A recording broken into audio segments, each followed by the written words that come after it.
আগের মসজিদে থেকে এসেছেন, তার কোন নারী কেলেঙ্কারি, আর্থিক কেলেঙ্কারি আছে কি নাই? ঠিক।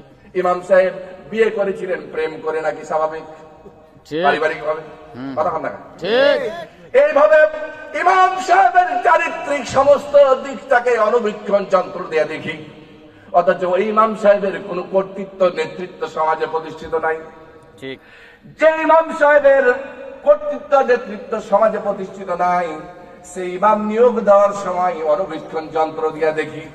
কিন্তু বড় কপালা মুসলমান, যে এমপির হাতে গোটা কর্তৃত্ব নেতৃত্ব, দেশের সৌভাগ্য দেশের দুর্ভাগ্য যার হাতে রয়েছে, যার হাতে আইন পাশের ক্ষমতা রয়েছে, যার হাতে সংসদের ক্ষমতা রয়েছে, ওই এমপি নির্বাচন করার সময়, ওই নেতা নির্বাচন করার সময়, ওই ইমাম নির্বাচন করার সময় একটু মাথা খাটাইলাম না, যাচাই বাছাই করলাম না, যাকে ইমাম নির্বাচন করছি তিনি কি কোনোদিন আমার মসজিদে এক ওয়াক্ত নামাজের ইমামতি করতে পারবেন নাকি?